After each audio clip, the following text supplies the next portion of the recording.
defeat them, and will go on not only to free our country and free every European nation. The time will come. We're going to continue on an evolutionary path to the stars. That's what this meeting's about.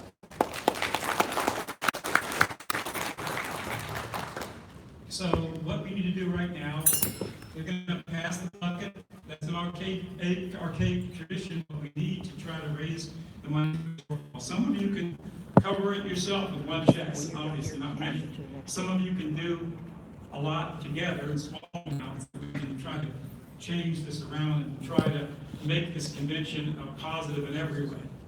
It's not going to be a positive in terms of the financial movement.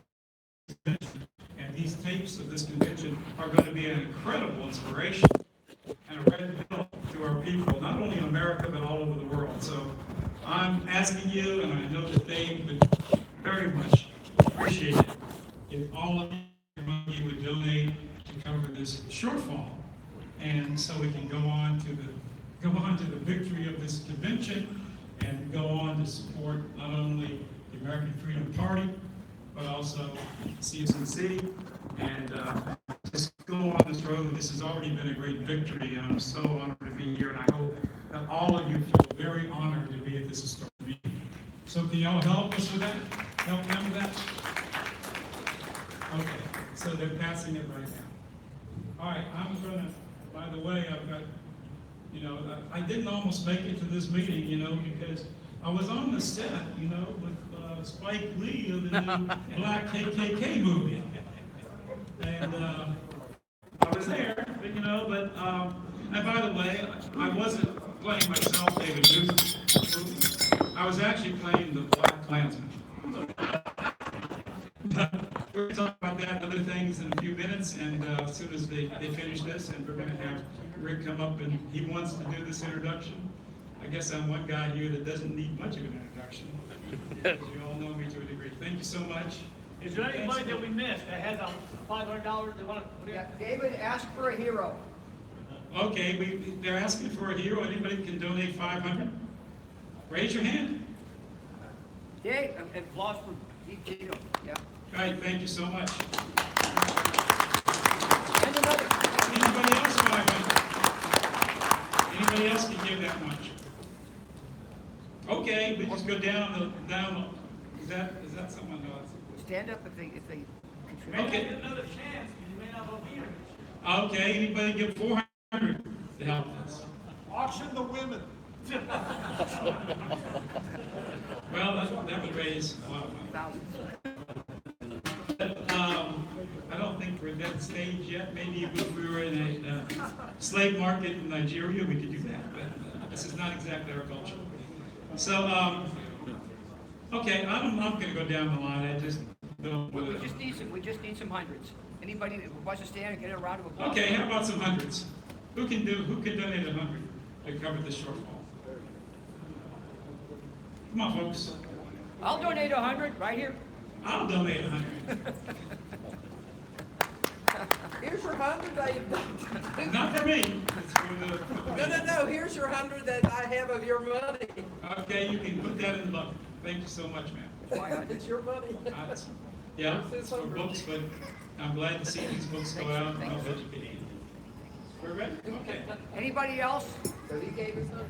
Thank you so much. Confederate Thank you, David. Thank you. Yankee dollar. And if you need to get a check out of your room later, we'll accept it. Needless to say, folks, we really do appreciate anybody who dug deep to help out, and it will yield dividends down the road, I can guarantee you. In fact, it will yield immediate dividends. It is imperative that we maintain whatever momentum that we're able to establish this weekend and going forward. And so when people make sacrifices, believe you me, it's in the tradition and the spirit of our forefathers. A couple hundred, over 200 years ago, obviously, at the founding of this country, they pledged their lives, their fortunes, and their sacred honor. They really did. A lot of wealthy men lost their fortunes that we might even have a country. And, unlike our European counterparts, we have these sacred rights that are they're codified in the Bill of Rights. And that really does distinguish us from the other countries, because just the fact that it's still there, that they haven't seen fit, yet to try to just completely formally abolish it, it's still there, and that gives us protection. And so we need to make sure that we do everything within our power. So I thank you, and I know everybody that I speak on behalf of thanks you deeply and sincerely for the sacrifice you just made in this particular instance to help defray some of this cost. It will be well worth it in the days ahead. Now, in 1987,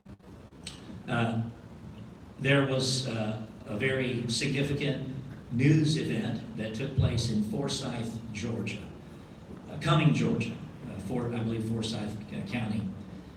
And 87, that's a long time ago. 1987, there were some civil rights, so-called civil rights types that were marching, I believe, probably on Martin Luther King Day or something in January of 1987, into the all-white community of Cumming, Georgia, Forsyth County. And there were some, counter-protest activity and, allegations of racial slurs and maybe some things, exchanged back and forth as far as projectiles being thrown. Then, just as now, you can't trust anything the media said. But at any rate, what had happened to spawn at that time was a massive secondary demonstration where 20,000 liberals from all over the country descended upon tiny little Cumming, Georgia. The then kind of new on the scene Oprah Winfrey wound up broadcasting from the local diner. They made it into a huge propaganda event. I remember it like it was yesterday.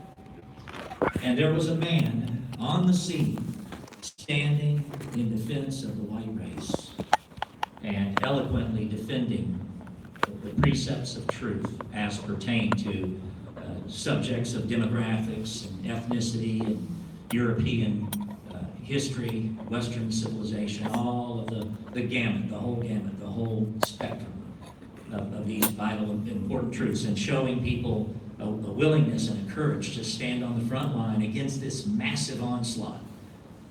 And that was David Duke, doing then what he had already been doing for many years at that time and has continued to do in an extraordinary fashion ever since. And so that kind of puts things in context, because when somebody is willing to continue to walk the point year after year, decade after decade, making all manner of sacrifice, that establishes a level of credibility that really and truly means something. And so we count it a great privilege, and I know all of you here assembled tonight do count it a great privilege to have Dr. David Duke here to give our presentation for the banquet tonight.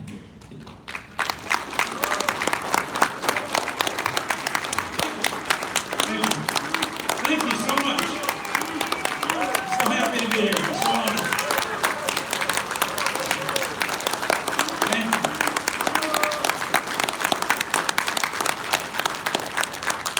Actually, in Forsyth County, I didn't know he was going to mention that. I haven't thought about that in a long time. In fact, 2 years later from that is when we won the election that was heard around the world in Metairie, when I was elected to the House of Representatives in Louisiana. And that was a momentous occasion. And then later in statewide races, we got 2/3 of the white vote in the entire state. Even though we're outspent 100-1, the whole establishment was against us. And the media, of course, was even more against us than Donald Trump, which is hard to believe. But we got 2/3 of the white vote, and we really, by the authorities, and I remember that day was a very rare day in Forsyth County, a lot of snow, and they put us in this pen, standing in the snow for 3 or 4 hours. But we survived. Later they reduced the charge to blocking a highway, something like that, I don't know. But we made a stand, and we've got to stand. A few years older than that, just to give you a little history, we organized, this was in the earlier days, long ago, in '75. I was 25 years old. I organized the border watch along the Mexican-American border. And back then, we didn't have the cell phones, but we had CBs. And it was a different America even then in 1975, because when I announced, at that time I was in the Klan, again, that's about 40 years, more than 40 years ago now, almost 45, I guess. But anyway, I announced that the Klan was going to do a border watch. And I told them we were going to go to the border all the way from parts of Texas, parts of Arizona, and Southern California. And we had about 300 or 400 different automobiles and trucks and everything with CBs. We didn't have any weapons. We were simply to help the Border Patrol. And the Border Patrol, the United States Border Patrol, and they were given hell by the media saying, well, you're going to let the KKK go out and look for illegal aliens or cooperate with them? And say, well, yeah, of course we are. And I went to San Ysidro, who was the border station down across from Tijuana.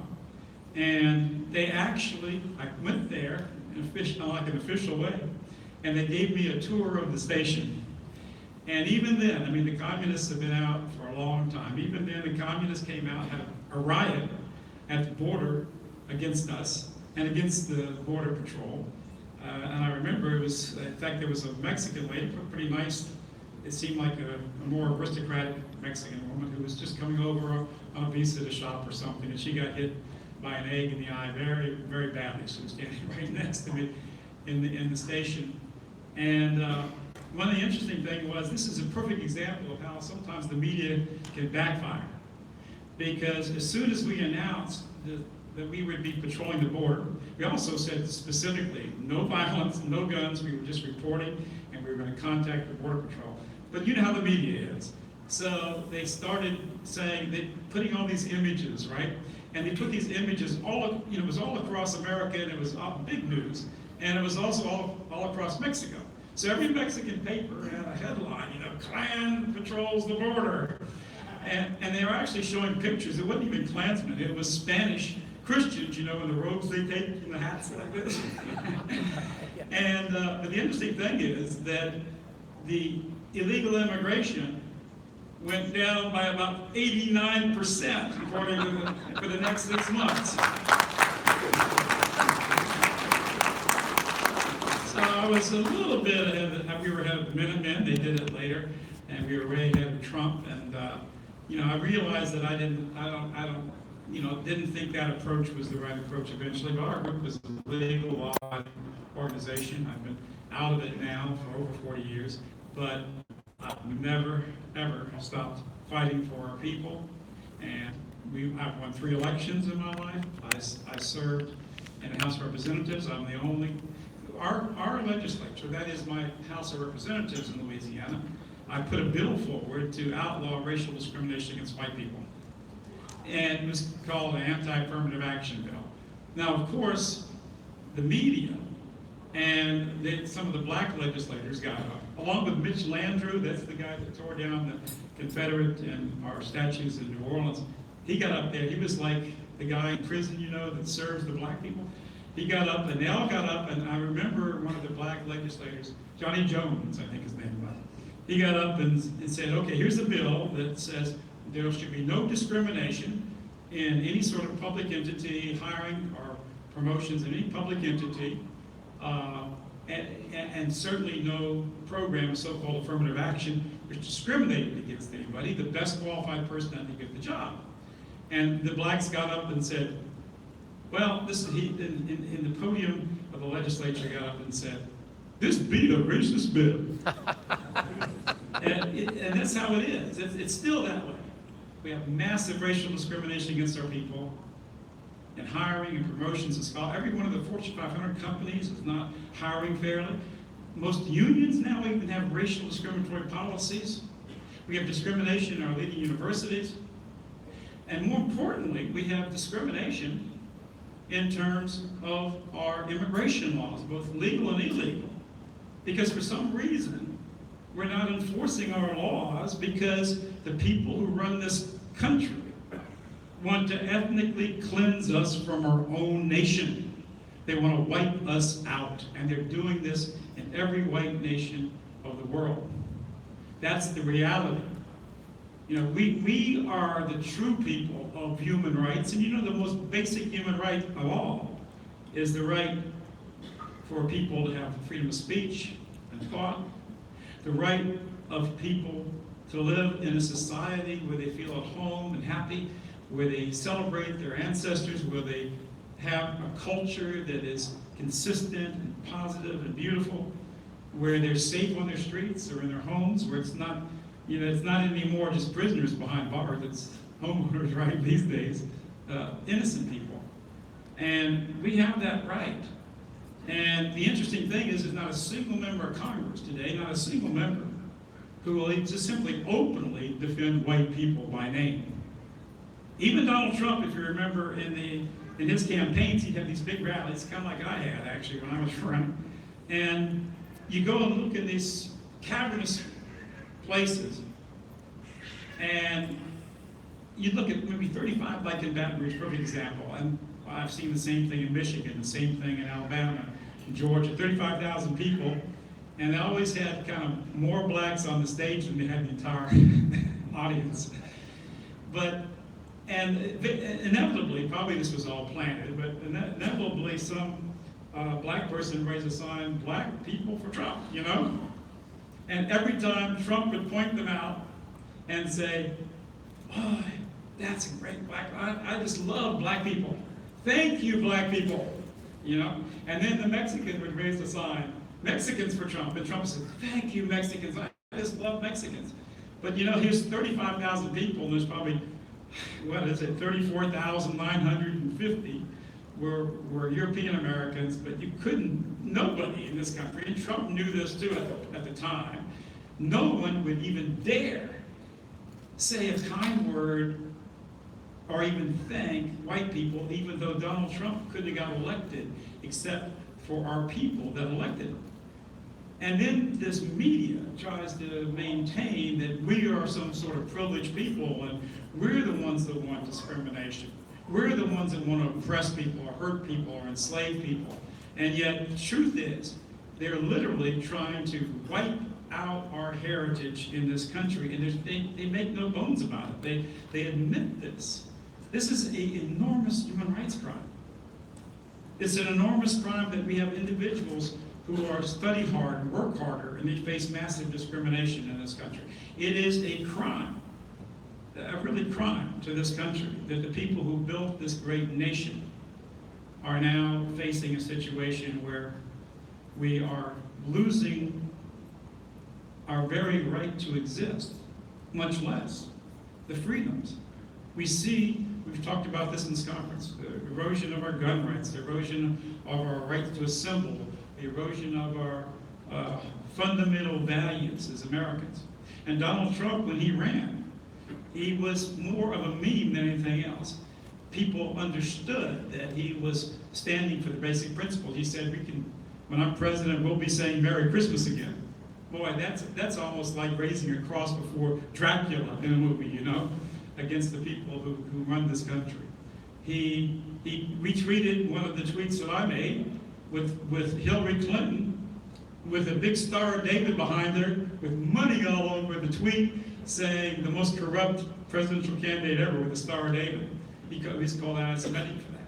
He went to the Jewish coalition of the Republican Party, and he said to them, it was kind of amazing. I don't know if it was all an act, but boy, once they put the screws on you, they put the screws on you. He went to them and he said, "Look, I know you Jews are not. I know you're not going to vote for me because you want to control the candidates that you give your money to, and so you're not going to, give your money to me because you can't control me." That's what he said to them, and that was considered horrible. He said America first. He was the first presidential candidate, both Republican or Democrat, that really bore down on the Iraq War, which was a war for Israel. It was a war for this Jewish elite that dominates our political process. A war that actually, according to the Pentagon, and the media didn't talk much about that, resulted in at least 200, 300,000, in fact, the Pentagon said 260,000, and the war wasn't even over by then. 260,000 Americans with traumatic brain injuries. We had millions of marriages that broke up from that separation. It's been at least $1.5 trillion war, and it looks like it'll end up costing, before it's all over, Afghanistan and Iraq, $3 trillion. That's the whole budget of the United States of America in that war. That's for everything that we spend in 1 year. Think about that. Yeah, and when we have so many Americans that need help. He also said, he even said in one conference, he said he was going to make Israel pay for its own defense. Well, that didn't happen. But the interesting stuff is that he became a symbol. And he's definitely, you know, he is very much, I think, concerned at this point. I think he knows that they're after his scalp. They want to destroy him. 92% of the media is against him. He knows that, absolutely, and he's desperate at this point. And they're doing to Trump exactly the kind of thing they did even to Bill Clinton. Bill Clinton had his eye on the history books. You remember the Monica Lewinsky deal? Well, Monica Lewinsky was Jewish. And if you read the Jewish media, I can show you dozens and dozens of major articles in Jewish publications calling Monica Lewinsky the modern day Esther of America, the hero of the Jewish people. Now, why do they say that?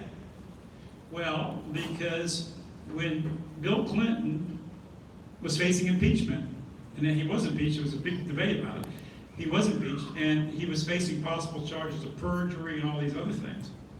He was totally under their screws, okay? He was just totally fighting for his life. And he had the liberal cause for sure, but of course the Republicans were against him. But at that time, if you remember, this is when Clinton had his eye on the history books and he wanted to try to make peace between the Palestinians and the Israelis, the Jews. You can't even say Jews about Israel anymore, but they are Jews. It's called a Jewish state, but you've got to be careful when you use the three-letter word anytime, because it's so strange. I mean, it's, you know, the media is saying, well, the Iranians hate America, or the Iranians do this or that, but you can't even say Jews. I mean, you have 60 Palestinians shot on their side of the wall. Nobody penetrated the wall, demonstrating, men, women, and children. You had 2,500 wounded by Zionist snipers on the wall, shooting them, and drones and chemical weapons being dropped on 2,500 people. And all they were doing is that they were demonstrating to go back to the place, be able to go back to the place where many of them were born, where their mothers and fathers and grandparents were born, and where 2,000 generations were born, who were terrorized and kicked out of their country. And I have a lot of sympathy for the Palestinian people, because you know what? We're being ethnically cleansed by the same Jewish cabal, the same Jewish establishment internationally, the same Jewish elite that has destroyed the lives of the Palestinians and invaded Lebanon, that invaded Syria. That's what's happening to us. And so it's really interesting that Trump was a meme. Now, we've seen in Italy, I'm going to get into the core of this lecture in a minute, but I'm just giving you a few prefaces here. We just saw in Italy where you had two parties, including the Five-Star Party, and they got elected, and they're in control today of the Italian government. And they're us. They're really us. In fact, one of the factions is extremely opposed to the Zio oligarchy that both is influential, the banking and financials of Italy, and they're also opposed to Israel as a Jewish state, what the Israeli state is doing. But at the same time, we just in the last week, we had them turn back 2 giant ships of so-called immigrants.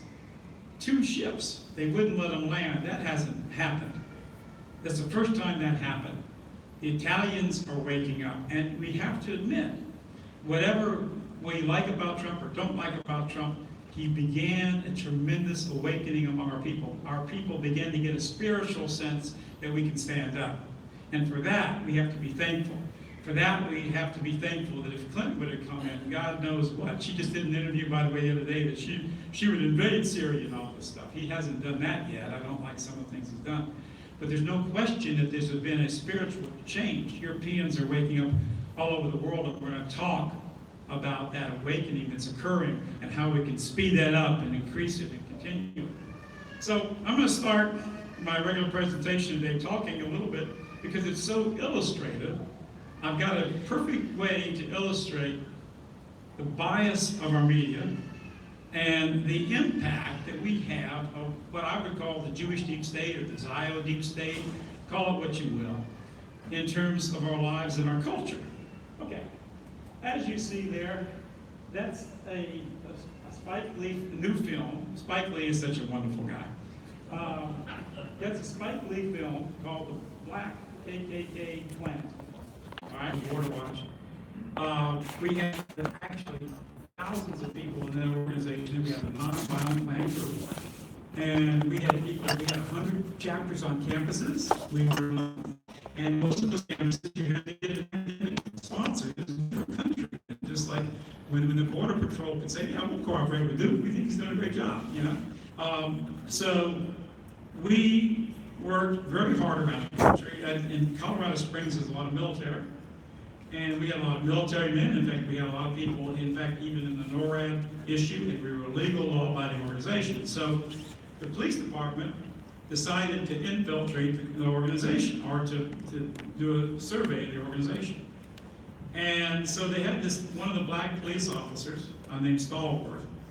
We had a program in the organization. You couldn't become part of a unit until we met you and we vetted you and that type of thing. But you could become an honorary Klansman by contributing to the cause through the mail. It was before the internet. You couldn't vet people very well easy back then anyway. And we didn't care. If you had somebody who wanted to support the organization, they could do that. They'd become an honorary Klansman. And this guy apparently did that. And now they're making out like he infiltrated the Klan, but you know, he was, when it came time to try to join the unit that was in Colorado Springs, guess what? He didn't go infiltrate the unit. I mean, anybody can send something in and become an honorary, quote, Klansman or anything else. So in this movie and in this book that he wrote, he basically suggested that the Ku Klux Klan was going to take over Colorado Springs, you know, take over the government and do all these terrible things. The interesting thing is the media just swallows this all hook, line, and sinker. But in the end, of course, it's mayhem in the movie. But in the end, all right, even though it looks like this group is going to do terroristic things or whatever, nothing ever happened. There was never a single indictment of anybody, no grand jury prosecution of anybody. There was never any person charged with any offense. And by the way, the federal government at that time, and still today, if you do something like any sort of physical thing of intimidation, they can put you in jail in the federal prisons for 20 years. It's another reason why you should be legal, in addition to the fact that you don't go hurt individual people. That's not going to help our cause. So there was never anybody arrested. In fact, in my whole time in the Klan group that I led, and it was major, not a single member of our organization was ever even accused of a crime or anything against the minority. Of course, you don't know that. And they always say, well, you were terrible because you were in the Klan, yet I said then what I always say. So let me go and show you a couple of things about this. Is kind of interesting. All right. I'm really honored because here's an article from the Jewish Daily Forward. And it says, Topher Grace, Jordan Peele's new movie, how a black detective and a Jewish cop infiltrated the KKK. Well, first of all this is totally myth, all right? There was apparently a police officer, his name was Zimmerman. I think he was German. You don't see many Jews who are beat cops, you know, in a small town. But they wanted to do this because what the screenwriters for this Spike Lee movie happened to be Mr. Wachtell, who is a very dedicated Jewish Zionist, and Mr. Rabinowitz, typical kind of Eskimo name. And so they created this narrative in the movie, and here's how they infiltrated the KKK, right? So the Forward, which is one of the leading Jewish papers in the country, they said, guess which Jewish actor is playing David Duke, right? Now, isn't that great? I mean, I feel like I really arrived when I got Jewish actors portraying me. So here's one of the things, and one of the blogs that did this, and they have some quotes from the Hollywood Reporter in it. But it's an interesting blog because it tells you a little bit about the history of what's going on, a little bit about my history. It says, this is an attack on Trump, but this is interesting by what they say. Well, David Duke sued Donald Trump for intellectual property theft. Topher Grace, who plays Duke in the upcoming Spike Lee movie, points out that the most famous Trump slogans, such as build a wall, make America great again, which is actually a slogan that I used, in fact, in my campaigns as well, and America first, and all of Trump's top campaign promises were stolen right out of the campaign slogans of the most famous racist in America, David Duke. Topher Grace put in the Hollywood Reporter, this is Grace. Duke was on the Donahue show a lot. What I really gleaned most is how dangerous he is because he's so intelligent. Also, he just kept using hot button words like America first and make America great again. So he had to do all this research on that. You can see it in his Donahue clips. Pretty interesting. So we want to go from there to talk about how this process is really working. Because let me give you another quote from the Jewish Daily Forward. And here's one of the things they said.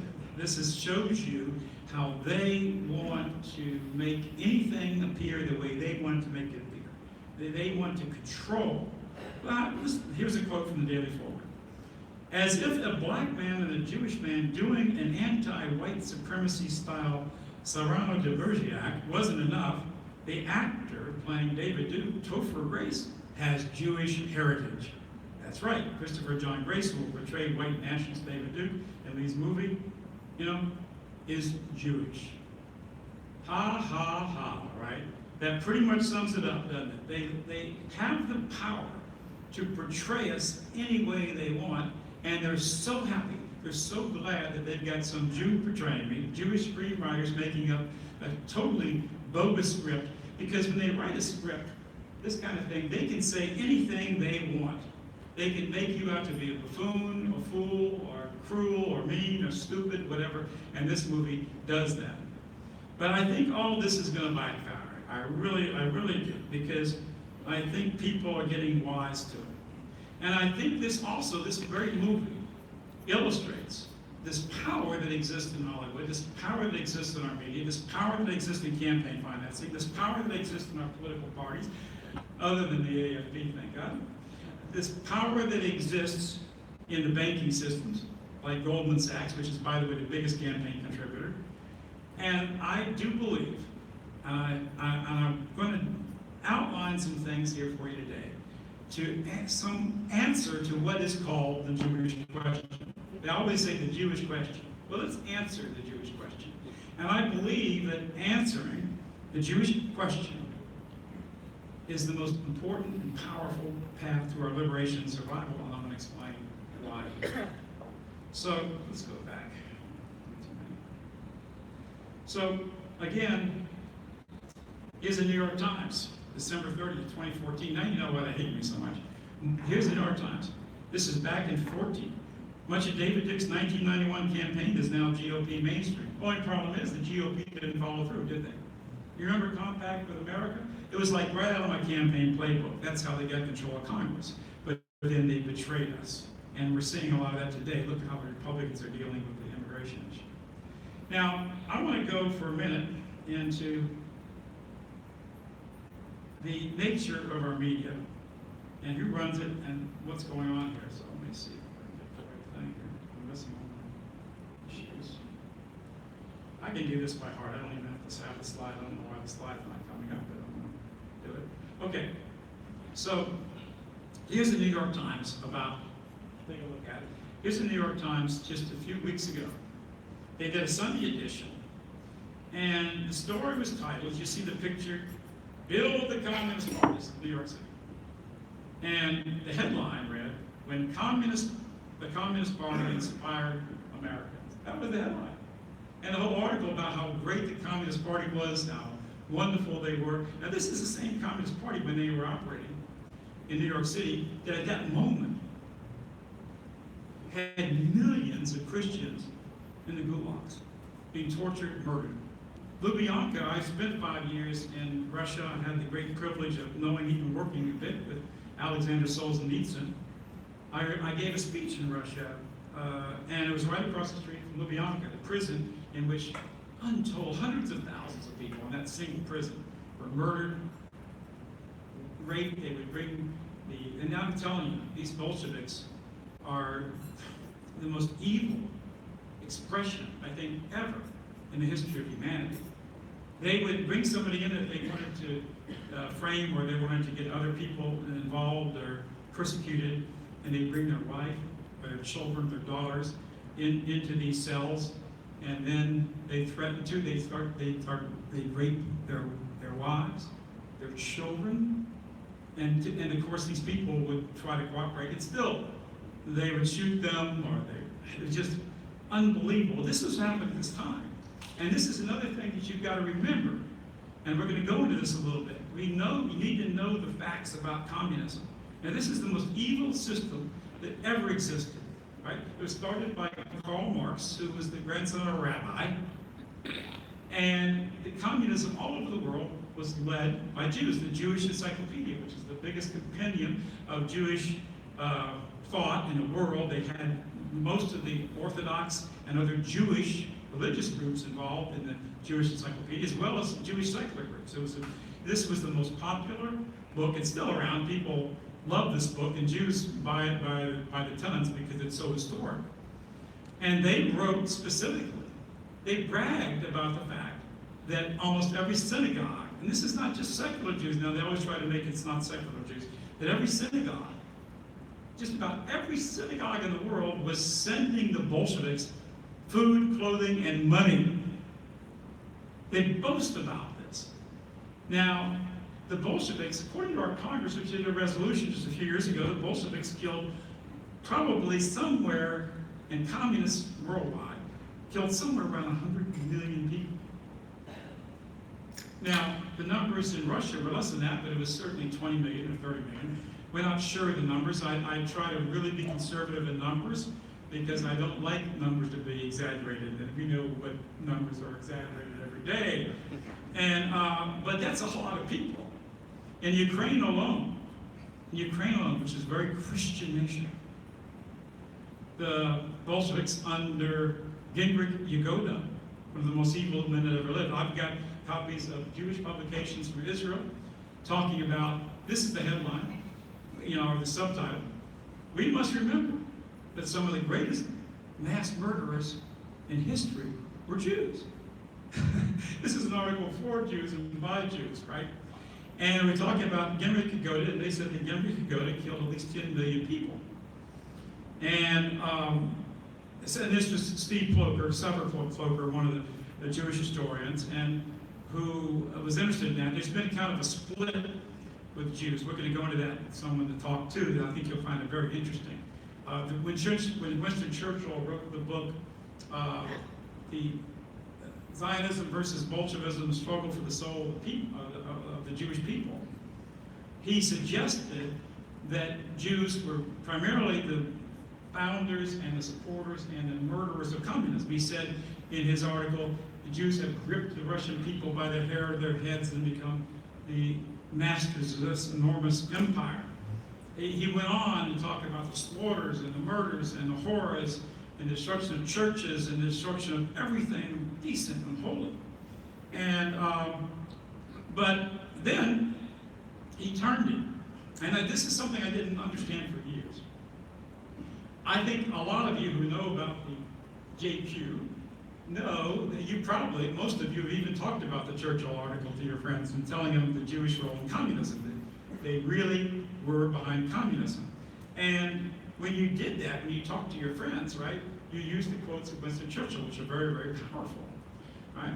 And I used it for years, and I still use it. It kind of shows you the truth about who ran communism and how this was a Jewish invention, a Jewish creation.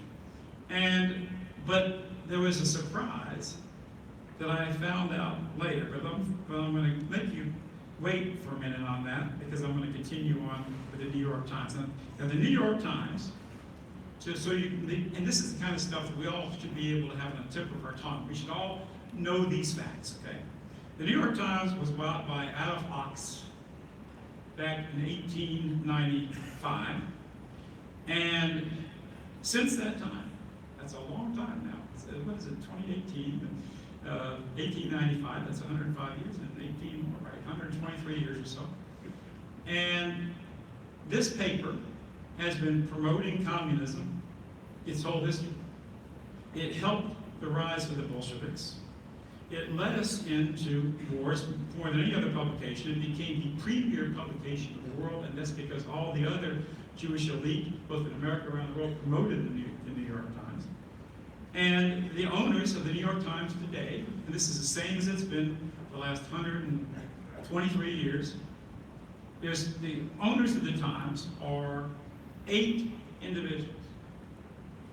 And it starts off with Daniel Cohen, and then James Cohen. And that's just coincidences, as you know. You're familiar with coincidences that you always see. How can it be that always it seems to be a Jew that's so much behind all the anti-white hate and power? And then you have Susan Dreyfus, you have Lynn Dolnick, you have Eric M. Lax, you have Michael Golden, and you have Arthur Sulzberger and Kathy Sulzberger. That's from heart. Now, you should all learn these things. Now, all these Jews that own the New York Times, they are all dedicated Jewish supremacists. They are dedicated Jewish supremacists. They all support major Jewish organizations like the American Jewish Committee and all these other Jewish groups, right? They all support Israel. They give them huge amounts of money. And they control the New York Times. Now, think about this a second. They're dedicated to a foreign nation.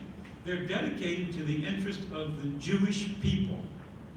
And they totally control the Times. They make the decision of who's fired and who's hired. They have the power of the New York Times. Now, imagine for a moment in today's world, I used to say this years ago when Saddam was in Iraq, I said, imagine if all the owners of the New York Times were Iraqis who supported Saddam Hussein. Or imagine all the owners of the New York Times, the power behind the New York Times, were all Iranians who supported the Ayatollah, right? And supported the Islamic State of Iran. Imagine, would anybody in this country say that this was okay? No, they would say, these people obviously are dedicated to another country. They have a different agenda than the rest of us. And they would say, this, you can't have honest journalism like that. But most people don't even know this. They have no idea about this in this country. That's how great their power is, that people don't even know about it. They don't even realize this. But it's obviously, that's the problem you see we have. I don't consider myself anti-Semitic. I don't hate every Jew. I'm not trying to hurt people. I'm not trying to put people, in camps or anything else. But I do think that it is time to talk about organized Jewry, the Jewish leaders, the Jewish establishment, the Jewish elite that's driving the destruction of European mankind. That's sapping the will of our people to save ourselves. That's the driving force that's behind things like pornography. Years ago, I fleshed out an article by a Jewish scholar, and he did an article called Triple X's by Nathan Abrams, a professor. And in this article, like most Jews, he was boasting about the Jewish control of pornography. And the funny thing is about Jews, when they write Jewish articles for Jews, it's a very different kind of message they teach and preach to their own people and bragging about their power than what they do in Jewish-owned papers that are for you, the Goyim. You're the Goyim. If you don't know that you're a Goy, you're a Goy, or what the Jews call Goys. You are the Goyim. And they write something entirely different for you, for your consumption, than they write for themselves. And in this article, Nathan Abrams goes in and he researches this well. He quotes directly from the biggest porn kings in America, and the world even.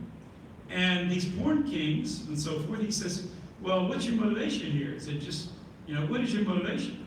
And he says, the truth is that their motivation is not simply money. They make a lot of it in these vicious vice rackets and disgusting rackets which destroy so many lives, not only the people in that industry, but also the young people, the families that are destroyed, the destructiveness of this vile pornography. Nowadays, the pornography has gone to new degenerate heights. I mean, it's not even just porn anymore. It's all kinds of weird bestiality, sexual things. It's just horrible. Torture. There's a whole mainstream movie genre, which are Jews like Philip Roth, who does something called torture porn. And his torture porn movies are very well reviewed by the Jewish media. And he talks about this, and so here's what these porn kings says. I can quote from him. I'll just quote Nathan Edwards. He says, let me see if I can get this exactly right. He says, are these porn kings motivated simply from financial interest, or is there something deeper? And he says, the truth is, they're motivated by an atavistic hatred. An atavistic hatred, or what he calls the WASP, which is another synonym for white people, even though whites certainly are many Catholics as well as Protestants. But they're motivated by a deep hatred, atavistic hatred toward our people. He quotes them as talking about how they were mistreated by Europeans and how Europeans are no good, and how this is a way for them to get revenge upon our people. Now, I don't think anybody in this room, even though a lot of us certainly object to the Jewish organization, the Jewish elite, and the Jewish establishment, I don't think anybody in this room would think about trying to get revenge upon them by putting vicious, evil, corrupt, horrible porn in their children's faces, right? Or teaching their kids that. I mean, that's not our way. And the fact that we can't even mention this, and this is a Jewish industry, and this is motivated by a racial hatred against us. If we can't do that, what's going on here? And like I said, one of the themes that I'm going to be talking about tonight is everything is turned upside down. Because it's not we here today who are motivated by any sort of racial hatred. The reason we oppose the Jewish establishment, because we have a deep and abiding love for our people, our country, and our traditions, and our culture, and our faith. That's why we're fighting.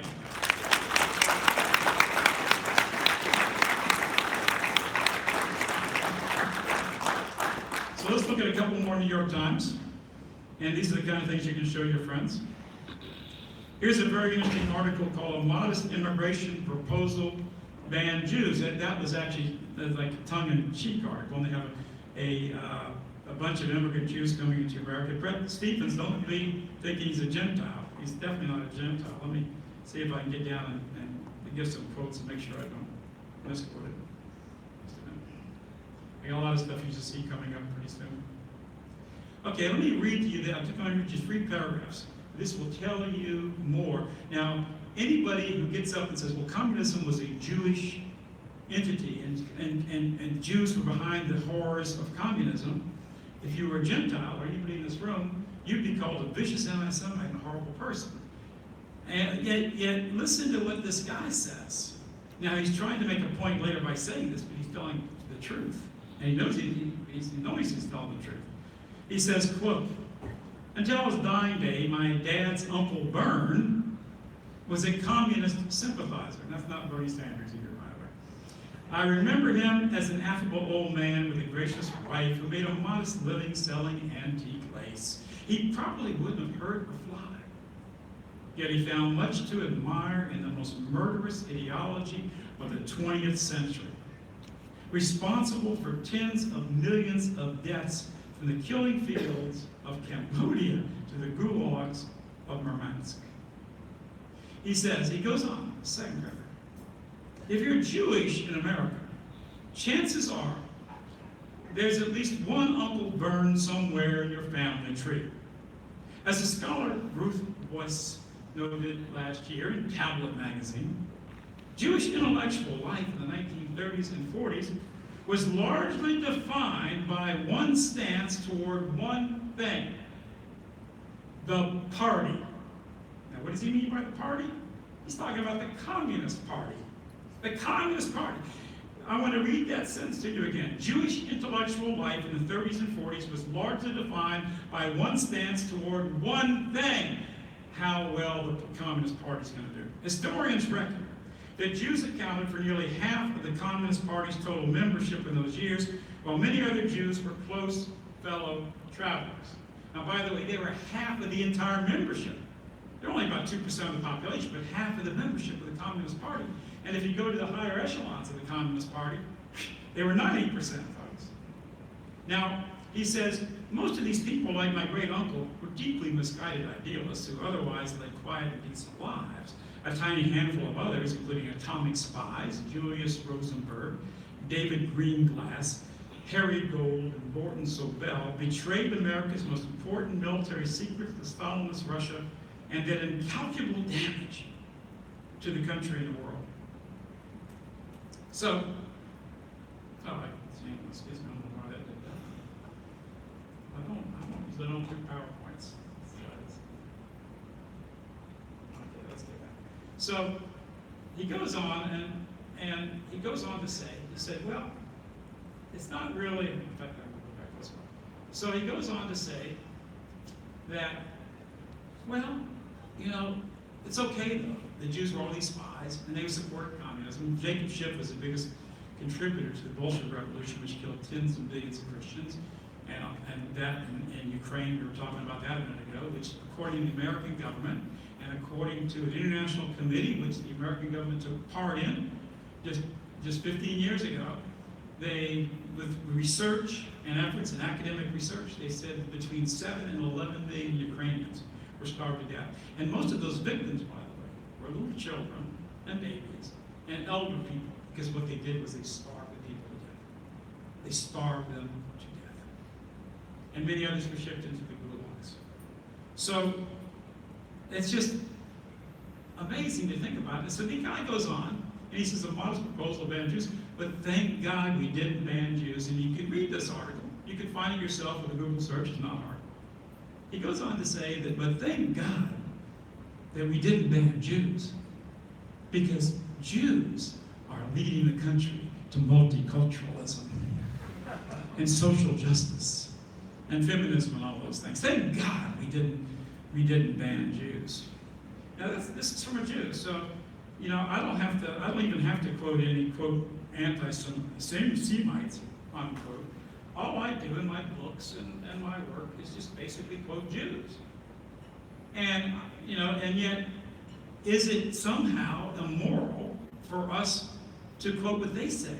In other words, if the media, the New York Times, never, ever criticizes Jewish racism, you know that almost every major Jewish organization, they all have some sort of program. Many of them spend hundreds of millions of dollars to prevent Jewish intermarriage with non-Jews. They really do this. The American Jewish Committee does it. So many other groups. You have Birthright Israel, which is financed by the liquor kings, the Bronfmans, who the whole purpose of it, in fact, they go to Israel on these tours and they try to bring Jewish boys and girls together, and they have a trip together because they're trying to get them to marry and have children. Bronfman gets up on the airplane and he says, isn't it great to be with your own DNA? Imagine if Trump said that tomorrow to a bunch of white people. Isn't it great to be with your own DNA, right? And he would be called the most vicious racist, but nobody ever calls them out. Israel is a nation that outlaws marriage, fundamentally outlaws marriage between a Jew and a non-Jew. It's not allowed. In fact, the Israeli government, and by the way, when they talk about the fact they say just these are religious restrictions, they're not. It's not really, because a non-religious Jew, an atheist communist Jew, can marry a religious Jew. That's no problem in Israel. And a non-religious Jew can come into Israel, gets all kinds of money from the government, make aliyah, and come to the government. This is based on race. And Judaism, this is another thing you cannot talk about. I know you can't talk about Judaism. They're one of the great religions.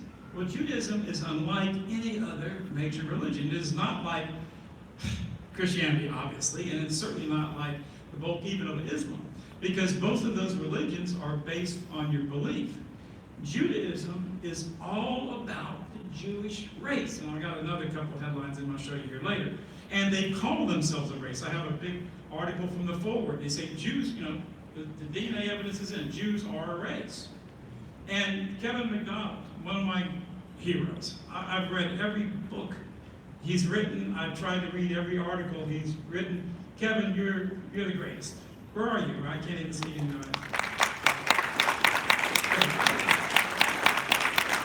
And Kevin McDonald was the first person.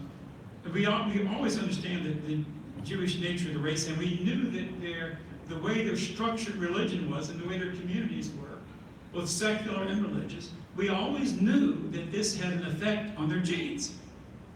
For instance, to be a Jew, it's kind of like if you're not ethnocentric, if you're not biased to the Jewish people and you're living among Gentiles, and you kind of find those Gentiles attractive and you kind of like the way they are, you leave the Jewish community, right? And when you do, you're cut off completely from the Jewish community, at least in most of our history.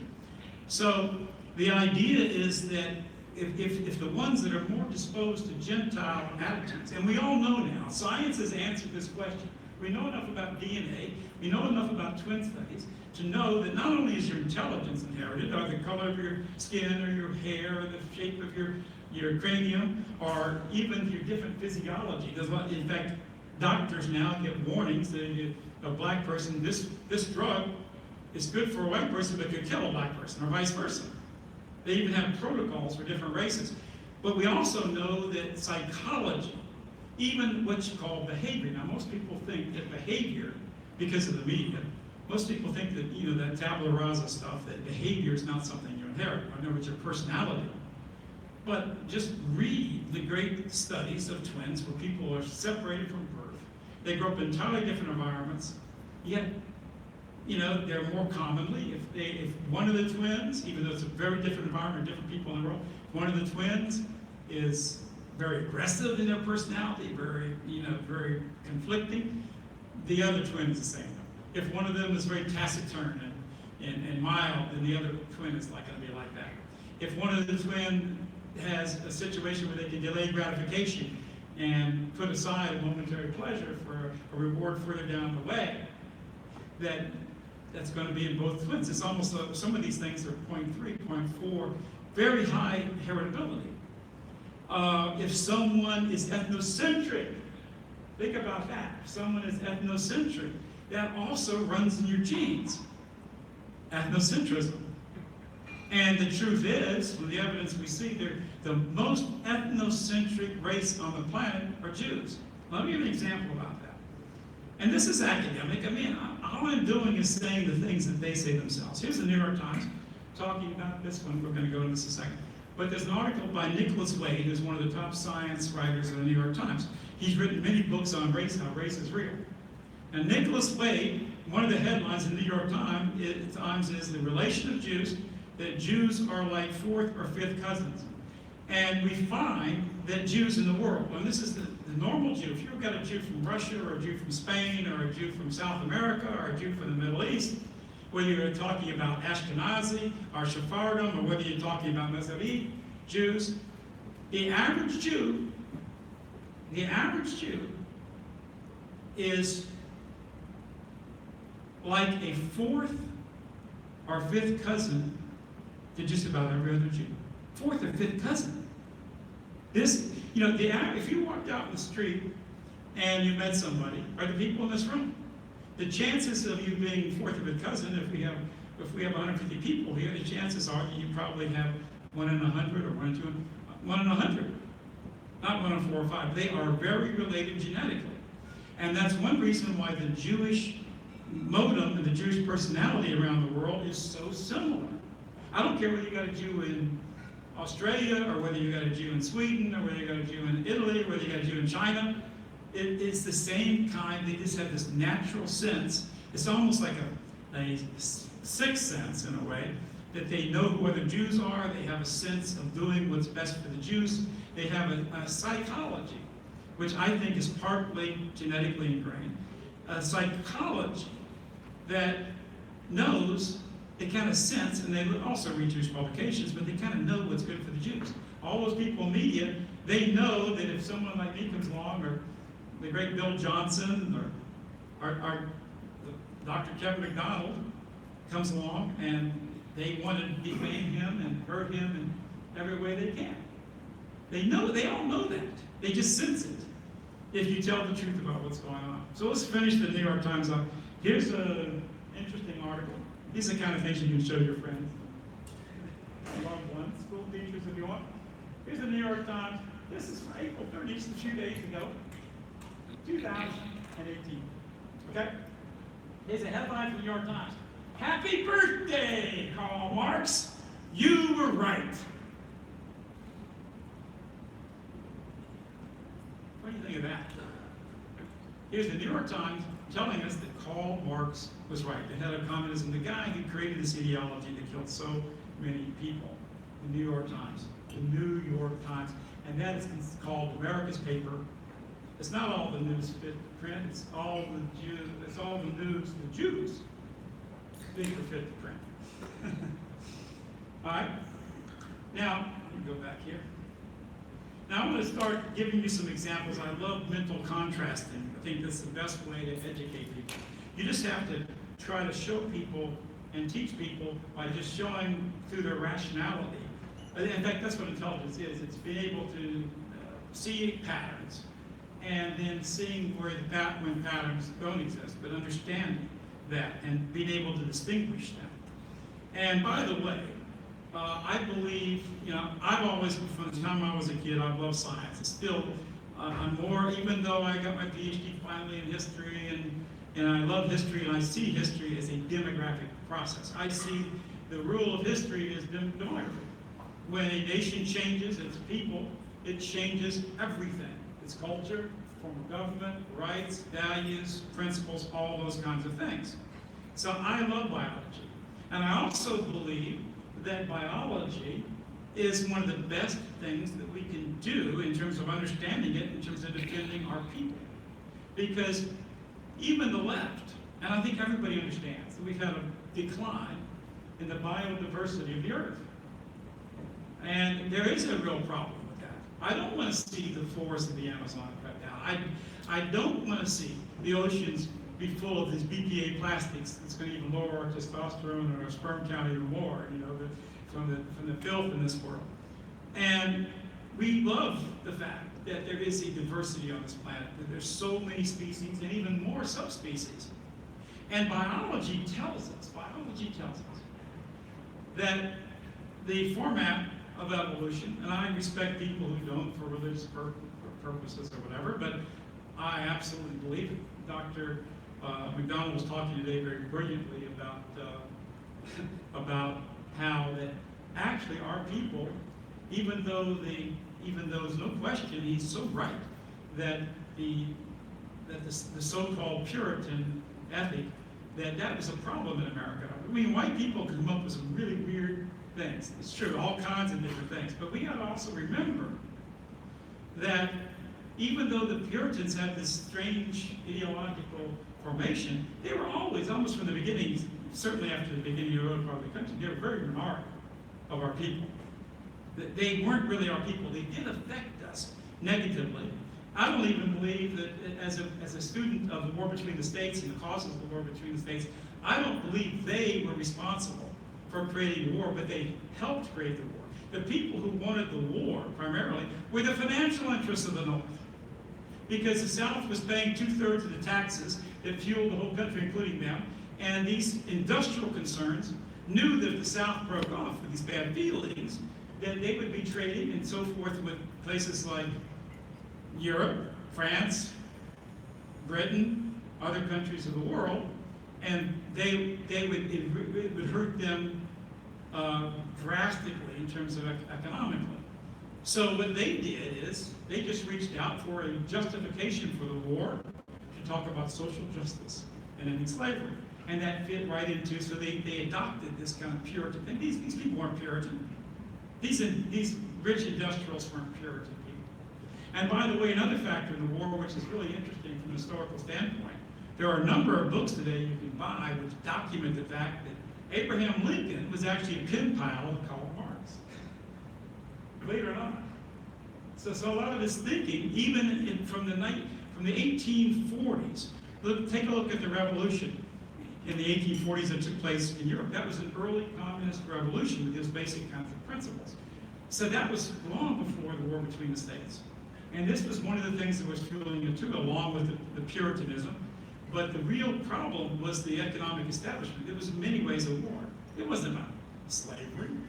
That certainly was partial, and that was what they tried to use to justify this horrific war. They couldn't go say, oh, we want you to go to war and die and lose your legs and your eyes and just have this massive casualty rates of north and south. We don't want you to do this. You know, then again, so we're going to do this so you can get those factory robber barons and get them more money. So what do they say? Oh, it's for social justice, and they supported. So that helped the Puritan element in the country. Now, again, as Dr. MacDonald said, and I'm going to remind you of this, he pointed out in his fantastic lecture that we basically reclaimed this country, even though the Civil War or the war between the states is a better term for it, or even better, war for Southern succession, even though this war, all right, came, but they were kind of radical Republicans were in charge at the end. Within 3 or 4 decades, we were more racially conscious than we ever were before, probably, in the country. You know, the Congress of the United States, both North and South was well outnumbered. Around the turn of the century, those times, they built statues in the Hall of Heroes of the United States Congress to, guess who? Robert E. Lee. Jefferson Davis. He was not only not considered a traitor, he was considered one of the heroes of America.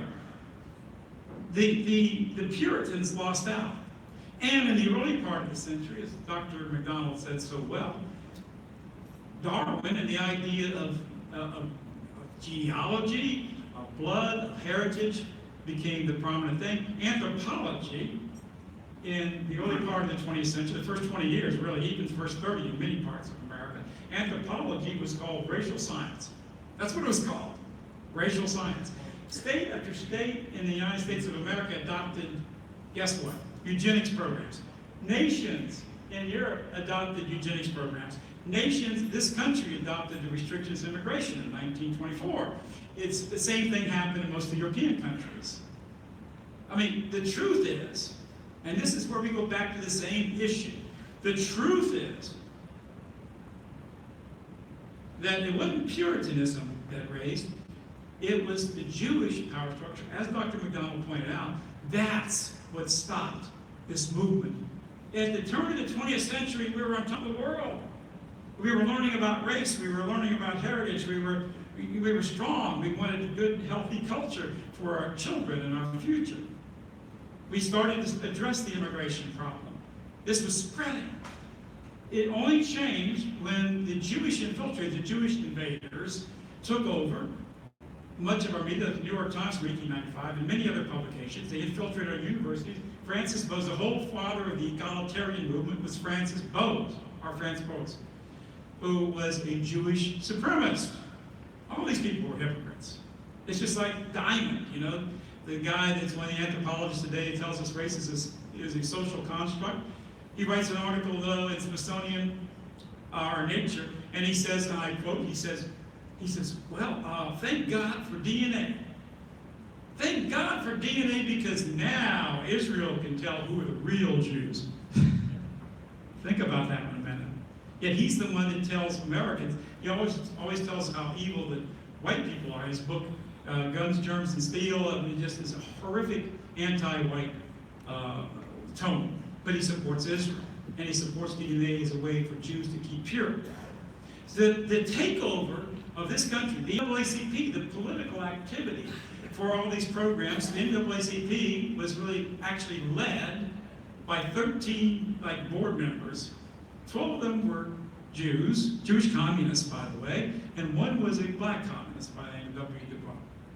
And our government exposed that. The communist movement in America was completely dominated and led by Jews. And the Hollywood 10 were called before Congress, who took the fifth when asked if they were communists, because they were communists. And even the ones who weren't ostensibly a member of the Communist Party, they were definitely sympathizers. Amazing stuff. This was the reality. This is what changed everything. Now, why did this happen? I'm going to talk about this a little bit later, too. I mean, we're not going to talk, we can't stay here all night, but I'm working hard. I'm trying to get this finished by around 9. So, 9:30. It's a little later than that. We're going along, though, aren't we? I hope you're entertained and interested. Are you enjoying this? Okay, so what happened? I mean, why, again, 1910, 1915, we were on top of the world. We were going forward. As they said, the sun never set on the British flag. And we were learning about race. We were dedicated to saving our people. We were even interested in eugenics and all these other kinds of ideas of making sure our children are healthy and strong and intelligent and moving up that spiral to the heavens. So what happened? And this is the most important lesson, if I can share with you tonight. The most important lesson I can share as we go through these contrasts is we lost for one reason. We didn't lose the intellectual arguments. We didn't lose the science. The science was always on our side. Okay? We didn't lose, most people believe like us, the tariffs to support our own industry, all these principles that Trump ran on, which was right on my program, all these things, we didn't lose in these areas. We lost in one area, which made us lose in every other area, and that was what the New York Times calls the Jewish takeover of America. Go forward. Okay. Now, another good example of this, and then, I don't know, this is my first PowerPoint. I've been working on this the last couple of days. And to show you the bias about all this, to show you how they so much control our mind. All right, here's CBS News. Obama, Clinton, Biden, honor, Robert Byrd. But they didn't put former KKK leader Robert Byrd. There was a story about the fact that I was invited to speak here at the meeting, and they said, former Ku Klux Klan leader David Duke, it's part of my birth certificate. I'm gonna have it added legally, then people will know who this David Duke is, right? And, but Robert Byrd, they didn't say Robert Byrd, former exalted Cyclops Robert Byrd. And why? Because it's not really important whether someone was in the Klan 40 years ago. He was actually in the Klan at an older age than I was. He was a lot more radical in the kind of ways that are radical with saying really vicious things about African Americans and others. But when he died, Clinton and Obama celebrated this guy at his funeral. Clinton did these vast videos back then. Let me just show you a couple of these things. There. Clinton kisses former exalted Cyclops Robert Byrd. If Clinton would have kissed me, I don't want to kiss. If she would have kissed me, what would they have said? They would have said, Clinton kissed his former KKK leader, David Duke, right? That's how it is, because everything is structured. Now let's take that with the Jews. Let's look at Bernie Sanders, okay? Okay, Bernie Sanders was, of course, he came close to winning the Democratic nomination for president.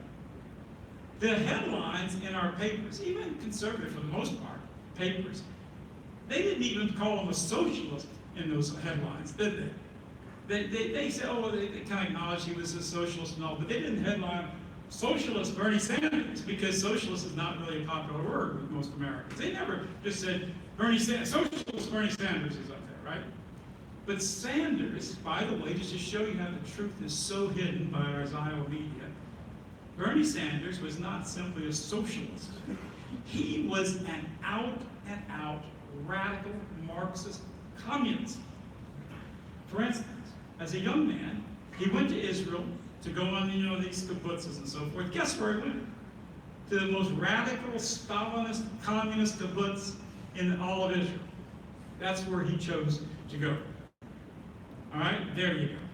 All right, guess what else? And this is what they keep. And I found out this from the Washington Post, but then you got to read the little small print. In the Washington Post, it points out, in fact, the article is called Bernie Sanders, Reluctant Socialist. But in the article, they talk about the fact that in 1980, by the way, which is many years, you know, it was long after I was, and by the way, he was 10 years older than I was in the Klan. And I wasn't in the Klan in 1980, but he, this is crazy. You got to understand this now. He was an elector, an official elector, on the ballot for a Communist Party's candidate for president. And now the party was called Socialist Labor Party, so you get the socialist thing in there. But the Socialist Labor Party, you can look it up, go to the stuff.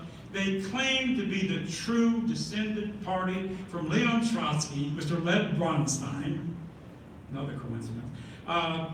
They say that he was, all right, he was on the ballot for Andrew Poley for this Socialist Labor Party, which was an open communist party, and yet I guarantee you, there was never in any mainstream or even kind of almost alternative, never headlines, former communist Bernie Sanders, former communist, and he was a member of this party that honored Leon Trotsky. That was a Russianized version of Lev Bronstein. This is how they deceive and control. And what happened? You know, never. You know, they remember when they came after Trump because I simply said in my radio show, I'm going to vote for the guy. You know, certainly over Clinton, like no choice. And what did they do? What did they do? You're going to denounce David Duke, and I said support and all that. And I must say, at first, Trump really tried to avoid it on 2 different occasions. And but did Mr. Chris Wallace, another one of the tribe, did he ever, you know, in those debates, say to Clinton, well, Miss Clinton, now that you've got the nomination, are you going to denounce the support from former communist Bernie Sanders, who said, and who his life worshipped the party that supported Leon Trotsky, who was the first head of the Red Army that killed somewhere between 8 and 14 million Christian people in Russia during the early days of communism? These people who run the media are evil. Okay, this was the thing for the ownership. I told you about that. I need to memorize these names. Actually, I got them all right, even though I'm getting older. Here is an article from the New York Times, and by the way, if I say the Jews have taken over America, or if you say they're going to call you anti-Semitic or something like that, well, what happens when Jews say it?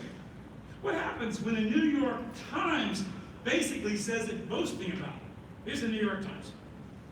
All right, the Jews take over America. It's actually from the article itself is called "The Chosen Getting In," and it's about the takeover of America. And I'll just quote from it. He says, within the very early part of the article, he says, "You realize what happened to him after his speech he gave about this subject? This woman came up to him, and she was Jewish. He realized she was Jewish. Again, they have that like radar, like certain ant piles of ants. You know, they know a Jew immediately. He says, and she immediately realized I was Jewish, and I knew she was Jewish. And she said to him this. She said, quote, "You realize what you're talking about is the Jews taking over America." He says, "My eyes bugged out. But then I realized that she was Jewish and she knew I was too. And between us, we could acknowledge there's a lot of truth in that statement. For the Jews were the vanguard of a social movement that over the course of the 20th century transformed the American university system and the nature of the American elite." That's why our people are in the precipice of destruction. That's why your TVs, not you people here, but the TVs of America are flooded with the Kardashians and, you know, and even Donald Trump. I mean, he invites Kim Kardashian to the White House. She became famous, promoted by the Jews, for making a sex tape, a porno tape with a black guy. And the Kardashians all choose black boys black men rather than white people. Right? That's the lesson that you're doing, right? Plus every sort of sexual perversion and degeneracy and Caitlin, I mean, my God, this is going into the homes of millions of people. This is evil. This is, you know, I don't picture somebody that's like Beelzebub or something walking around. But let me tell you something. I do believe there is good and there is evil. And this establishment is evil. It's evil to promote this vicious pornography. It's evil to have a media that tells children every day, because every show has torture. If you think that somebody's a bad person, then you have every right to torture them. It's all over television. This is the Jewish revenge ethic. And that's why, one of the reasons, that along with the drugs and all the other problems, that kids are going into school and blowing away their classmates and their teachers. Why? Because they have this ethic. If they think somebody is terrible, or somebody's hurting them, or a bad person, they think, well, according to the media, they got the right to torture or kill them and do whatever, right? When I was a kid, we didn't, you know, we had guns. I've told a little story about that. I'm not going to repeat that. But I'm 11 years old, went down to buy a gun. I was given money by my grandfather, and didn't even have to have a registration in 1961. 11 years old, and you could buy a gun when you were a kid, but nobody took a gun into schools and blew anybody away. It's because the culture, because a very evil power has seized our media, our culture, our values, and our politics. Okay. Now, I mentioned earlier about Winston Churchill. We're moving along now. All right. And this is, again, one of the important aspects, okay? Now, as you see here, these are books written by a British author by the name of Martin Gilbert. Now, reading his books was one of the greatest eye-opening things of my life. He wrote the biographies, the official biographies in Great Britain of Mr. Churchill. In fact, he was the official biographer of Churchill in the British government. But he was also a big Zionist, racist Jew, right? So he wrote all these crazy things about Churchill. Of course he was, because Churchill was a servant of theirs and was one of the people who helped cause the Second World War and 64 million Europeans dying. And we didn't, you know, it was crazy because we go to war against Germany, which hadn't killed anybody really. And we were on the side, we didn't do anything about Russia, which was not Russia, that was the Bolsheviks, not the Russians. I don't blame the Russians, who had already killed 30 million people before the war even started. We were on their side. Can you imagine that? And we didn't do anything about the Russians. I mean, this is crazy. Anyway, Martin Gilbert wrote a book called Churchill and the Jews. And that's what's one of the wonderful things about the Jews is they like to record their history, and they have the chutzpah to brag about what they do. And they have the whole story of Churchill. This is one of the most fascinating reads you'll ever read, because he explains how Churchill was a poor aristocratic family. They had tremendous history in the wars of Britain.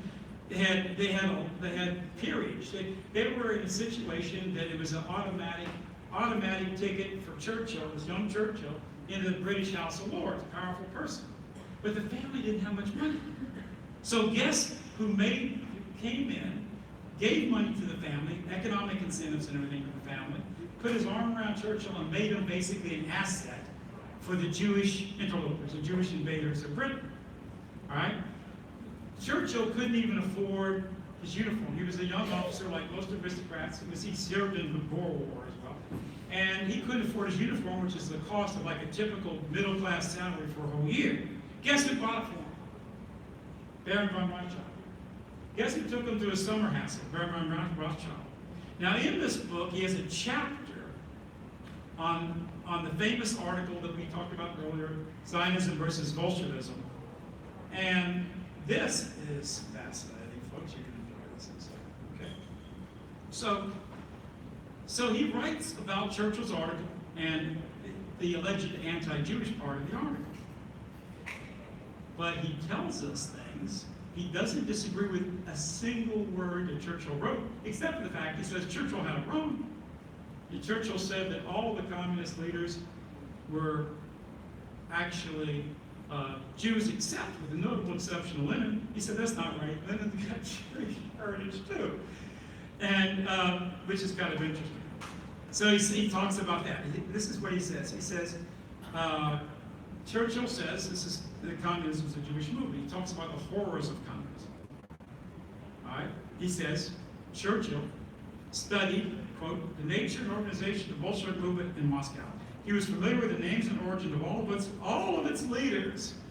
Lenin was almost the only member of the Central Committee who was not of Jewish origin. This is what Martin Gilbert's writing, folks. Neither Churchill nor his colleagues nor the Jews knew that Lenin's paternal grandfather was a Jew. Now that itself is a deception, because all those Jews in the Politburo knew Lenin was a Jew.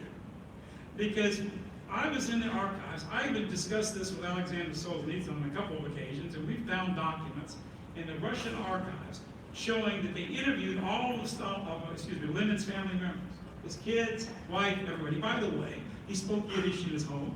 His wife was Jewish. His kids were Jewish, and he was Jewish. And they said, they testified, or they wanted to do the biography for the Russian communist state because they revered him. And they all said that Lenin identified himself, always told them that he was a Jew and their family was a Jewish family. He also did a big speeches, open speeches, saying the Jews were the superior people of the world. Interesting.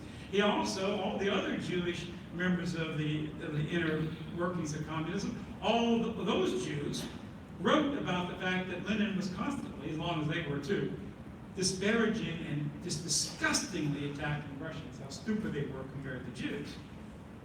Now listen to this. There's another quote directly from the book, that chapter. The cruel penetration of Trotsky's mind leaves him in no doubt that his schemes of listen to this is his words. This is Martin Gilbert's words.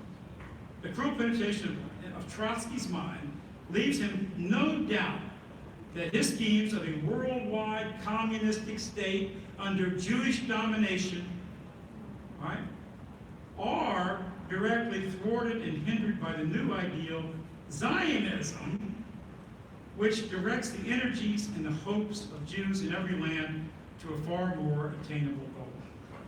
Now that's a little deception, right? That's a real deception, because the truth is, and this is the fact about the matter, there was hardly a whisper of difference between the communists and the Zionists.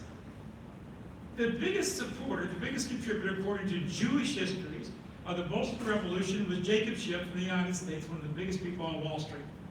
And he was a big Zionist, and he was a big communist. In fact, he gave something like $17 million or $20 million, which is about $1 billion in today's money, to support the Russian murders of the Russian people.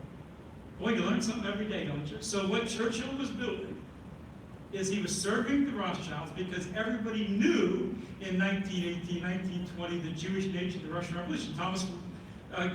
Robert Wilton, the correspondent of the London Times in Russia, was doing articles every week about the Jews taking over Russia and murdering the Russian people and murdering Christians and everything. Everybody knew this. So Churchill's job was to say, yes, communism is terrible, but that's just a small portion of the Jews. But we've got to support the Zionists. We've got to support the religious Jews. But you can read the encyclopedia, you can read the Jewish encyclopedia, and you can read these other factors. And they openly say in this encyclopedia that every synagogue in the world was supporting, just about every synagogue in the world supporting communism. Here's David Duke and Donald Trump, along ties of history. It's kind of interesting. Here's Donald Trump and David Duke, Senators, soul brothers.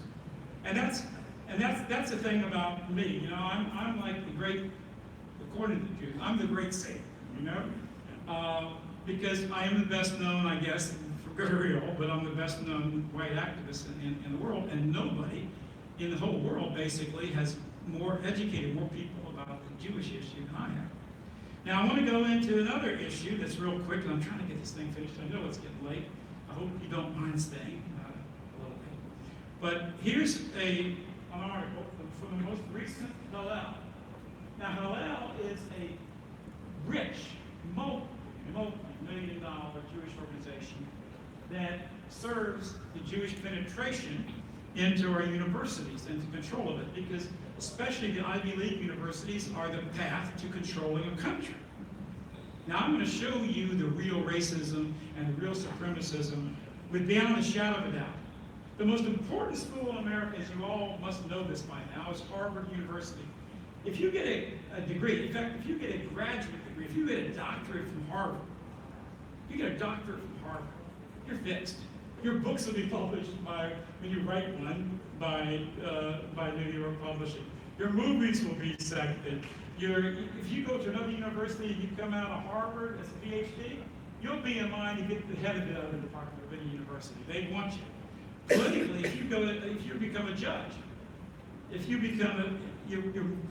are absolutely, if you are a Harvard graduate, you will be chosen over any other graduate of Harvard of any other law school to get that federal judge appointed, and by other Jews. So here's the headline.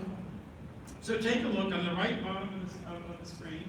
You'll see Jewish graduates. These are Jewish graduate students, okay? All right, they give the number for 2008-92, 67%. 67% of the people in graduate school, in the most important, powerful, mind-shaping and establishment-shaping university in the United States of America, 67% of those people come out with a PhD from Harvard are now Jewish. I don't know how those figures could even be true, and they're a little bit different than they're saying, but this is what they say, because they did this guide, and they're accepted, their figures are accepted by the New York Times, and all the major media as accurate, okay? So 2% of the population, 1.7% of students, is now 67% of graduate students, of total 30, according to these figures, 33.4% of Harvard. That means that Jews are, well, it's incredible, 67%. What is 67%? 2% to get 67%. So that's what? 30, 32, 33, 33 times, 3,300, 3,300%. This is not 30% per capita. 3,300% more represented in this school. Now, is this because they're smarter? No. Ron Untz's article on national merit scholarships, or on what's called the myth of American meritocracy, points out that 70% of the highest performing students in America are European American, non-Jewish European Americans.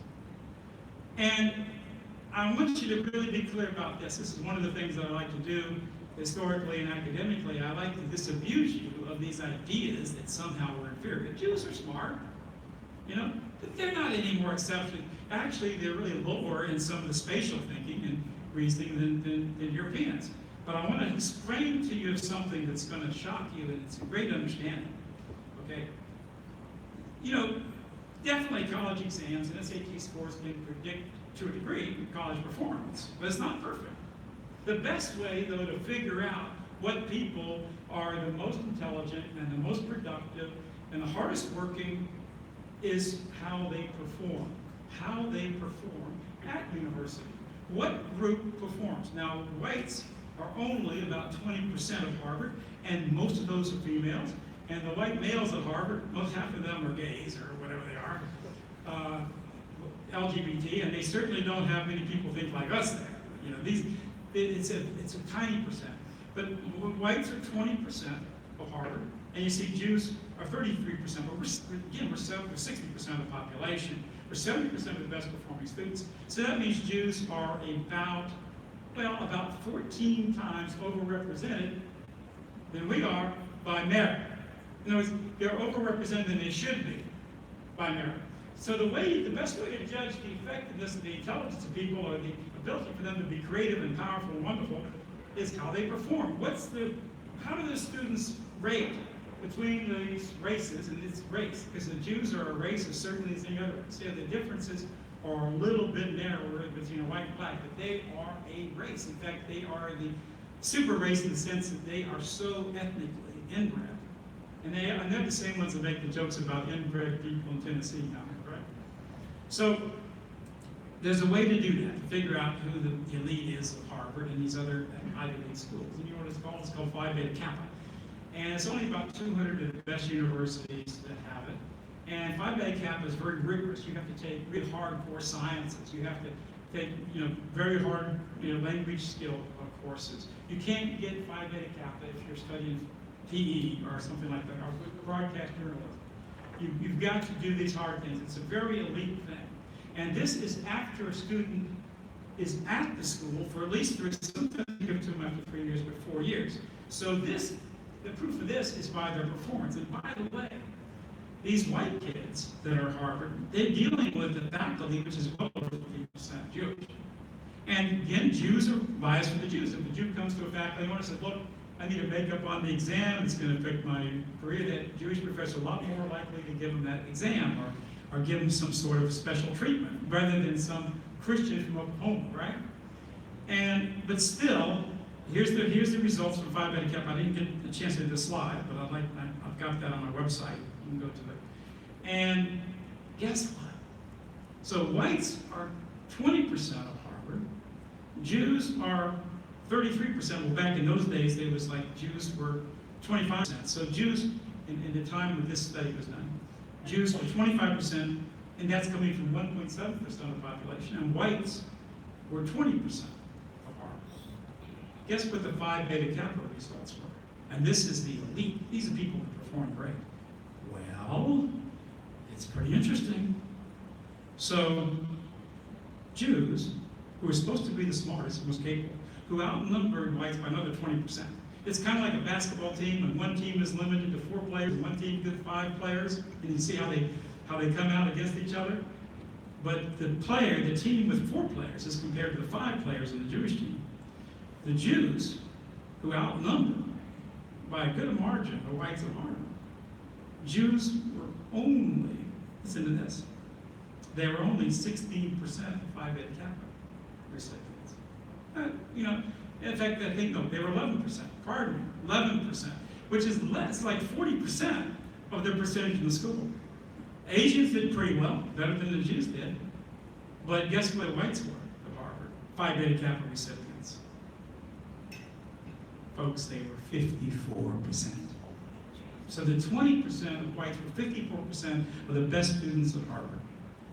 When Elena Kagan came into Harvard, she came by the appointment of Lawrence Summers, another Jew, another again the Jewish network. He appointed her the head of Harvard Law, the most important law school in the country. It affects every law we do. We do have a judiciary in this country, and that's spelled J-E-W. All right? We do have a judiciary in this country. So she appointed a number of professors at Harvard. Guess what the percentages that she appointed of Jews? Over 50%. 50%. 50%. From 1.7% of the population. This is what you call racism. This is what you call true discrimination against better qualified people. This is what you call a violation of human rights. And I'm telling you folks that you can even argue with people about the race issue. And some people, they get the race issue very quickly. But the more intelligent people, and we've got to get the intelligent, we need the best of our race. It's actually much easier to convince people about the Jewish problem and Jewish racism and Jewish tyranny and Jewish wars and Jewish corruption. It's easier to teach people about that in the upper classes who don't have much attachment to the art with the blacks than it is to teach them about race. You got to teach them about both. And I'll show you an example why, okay? Here's the Jewish Telegraph Agency, May 25. I'm trying to get all recent stuff. In a French poll, majority say Zionism is a Jewish conspiracy. This is the Jewish Telegraph Agency. Zionism is a Jewish conspiracy meant to manipulate Western societies to benefit Jews. Well, duh. Think about that one. Of course it is. To think that Zionism is not a conspiracy, a conspiracy is simply people getting together like a cabal or a group to advance their particular interests or issues. Well, of course it is. It's a conspiracy meant to manipulate Western societies. I know conspiracy is a bad word. I hate to even use the word because of all the connotations with it. But we prosecute tens of thousands of people in this country every decade or so for criminal conspiracies. And a conspiracy may be criminal or it may be legal, but there are conspiracies involved. Now listen to this.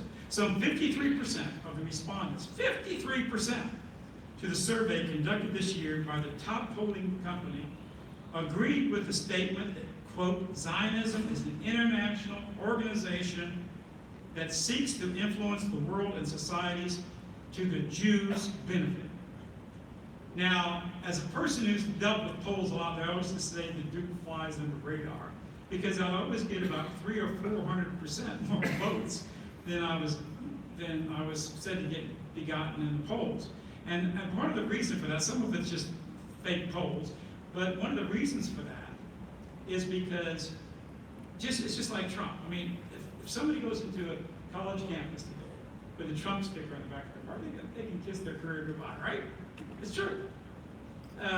If they're a Fortune 500, if they're working for Apple or Google, these huge corporations, if they're working for any of these companies, they go in and they say they're for Trump, their career is short-circuited. If they're in a university and they want to become chairman or they want to get their tenure, they can just might as well kiss that goodbye, right? And you got to think of it this way: when people get an anonymous phone call for a poll, they don't know really who's calling. It's just like these radio shows where they call people and they make up these things. They don't know. It could be an enemy, it could be a friend spoofing them, it could be somebody who's trying to compete against them at work for the job or the promotion or the appointment to the university. So what happens? People, if 53% of the respondents to that poll said that Zionism was a Jewish conspiracy, now that was published at their company or published in their university, that would get half of them fired. If they're working for the state or the city of Paris or something like that, they wouldn't even have a job, right? So obviously people are not going to not, it's not a true reflection of how many people believe that. It's far lower. This basically says that 80, probably I would say 80% of the people believe that. But 30% of that didn't say it because they were smart enough to realize that who are these people, right? So here's the point. As you know, my books now have been published in 20 languages around the world. We have e-books. I've let people publish them in the world. They don't even pay a royalty in the most part. Not anything in most of the countries, like in Russia. My books have been sold in the Duma. According to the Google Analytics and the searchings, they've now been read. They've been read by 500 million people. I freely download My Awakening. It's free to the world in an audio book format, very nice book format. It's 40 hours. It's like a graduate school education in the Jewish question, right? 40 hours. And that now, our evidence is that now has had at least 80 million downloads. 80 million. And why? And my videos, well, as you know, I've got 110 videos, and they're suppressing them. They're actually banning them from all European countries now, putting us in a big financial bind. We're not probably paying our bills right now because the Jews have been trying to cut off the Jewish establishment. I'm saying Jews, it's legitimate to say Jews, it's like it's legitimate to say Iranians about something, or Saudis, okay? And so what they're doing is they're trying to totally control. Here's an article in Haaretz, Jewish publication. I love to quote Jewish publications. American Jewish establishment stifles free speech to silence Zionism's critics. Right? That's the okay, that's it. So my videos, like for instance, I'll give you an example. The most popular video I've had is called CNN, Goldman Sachs, and the Zion Matrix of Power. That video, in the English first edition on Google, has had about 2.5 million views, which is not shabby at all, right? But you know what the approval rating for that video is? And this is all Google Analytics. You can't go in and change those ratings. You know, the approval rating of that video is 97.6% positive. 97.6% positive, and I'm telling you, the Jews are so upset about this video, but they can't suppress it hardly anymore because there's nothing in it that's hateful, but it exposes the whole Jewish tribalism, the racism, what they've done to the Palestinians, what they've done to us, the criminal factors of Goldman Sachs. It points out that this Goldman Sachs is the biggest creditor bank in the world, and the reason they got out after they stole $500 billion from people, while they themselves were getting rid and dumping the derivatives, they were selling these same derivatives they knew were worthless to their own investment customers. And guess what? Well, it was a Jewish prosecutor, Lanny Brower from Justice Department, it was the Jewish head of the SEC, who was Shapiro, the Jewish judge, Jeff, and even the media, was controlled, the biggest stockholder at the time of Goldman Sachs was a Jewish guy. from Israel, actually. And he happened to be the biggest stockholder of Time Warner. This is how it works. What I'm telling you is we've got to talk about the race question. I do it every day of my life, and we have to show that we are going to defend our race and our people. At the same time, it's no detriment at all to your ability to reach people. It's a positive to talk about the Jewish question. And finally, people in Europe, and I know that you're Europeans here and Japanese here, a lot of people in Europe in the movement are making the mistake of saying, oh, we'll just say that we're for Israel or something like that. We don't have to have a state like that and all that. People hate that. Everybody in Europe knows that Israel is an evil country that was based on terrorism, first against the British, then the Palestinians, and against the Lebanese, and of course in Syria. All right? And in America, it's more and more available. You're not going to get a lot of people, you're not going to span that left-right continuum unless you get on the right side of that question. And if someone wants to be just racial in this country, not talk about the Jewish question, and I can think of a few people out there that have conferences in the same place we are here, they won't talk about it. They demand nobody talk about that. But here's the deal. How can you talk about discrimination against white people, about affirmative action, those kind of things, when you don't talk about the discrimination that makes the most difference for all the white people? And that's the elite that rules the country. Again, David Brooks says Jews have taken over America. So finally, we go back to Dr. Kevin McDonald. He's the greatest. I think he's the greatest intellect on the evolutionary strategy of the Jews in the world, and we're so honored to have him here. But we go back and we talked about how that we overcame those Puritans, right? When whites still had control of the country and the media and the academics, we overcame that. We worked it out. And America and Europe, the whole white world was moving in the right direction. The only thing that stopped that was the Jewish thing. So this is the last thing I want to say to you here, and the most important thing maybe of all. Why did we lose? When we were on top, why did we lose? We passed some laws restricting immigration. We did eugenics program, all this stuff, right? Why did we lose? We lost because we didn't deal and confront and solve the most important issue that our people were facing. And that's the JQ. That's the JQ. That's the Jewish question. Because that question was totally ignored because it wasn't comfortable to do. It was difficult to do. But without taking that Jewish entity and removing them from the centers of power in this country, that's why our people are now facing possible annihilation. Now, I don't believe our people are going to die. I believe our people are smart, and I think they're courageous, and they're honorable. They're truly altruistic. And I believe with all my heart that our people are going to learn the truth. If we tell them the truth, and they're going to fight and stand up against this evil. If we don't do that, our people are toast. Our civilization is toast. And this earth will revolve in an unbelievable, horrible agenda. We have got to talk about this issue. We've got to preach about it and teach about it. Not by screaming, Jew, Jew, Jew, but by saying, look, let's talk about Jewish supremacism. Let's talk about the real negative aspects of racism, the kind of racism. Racism is not bad for people to preserve their own heritage and their rights and their freedoms and their independence and not be under this globalist Jewish regimentation. Racism is not bad in that sense, but it's bad if we go and exploit other people economically with the banking system they're on. We go to war with other people and we kill millions of people in our country with using our blood and our children in these wars. That's wrong. But there's no more easy intellectual thing you can do in your life than to expose the real racial supremacism that is in this world, the real tribal supremacism that's in this world, the real ultimate supremacism that is based on exploiting others. If 1.7% think they have the right to defy and defile all your children and to promote drugs in the movies, promote, sexual degeneracy and destructiveness, right?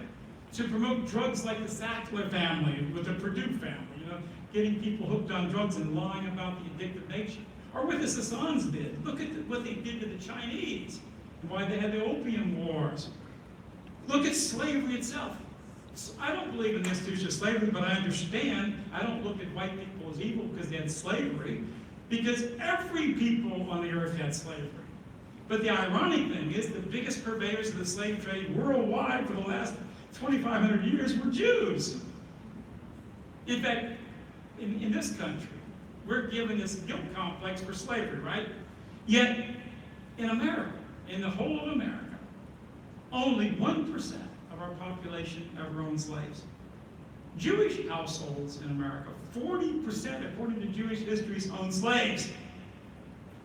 And the biggest slave traders in the colonies and all over the world were Jews.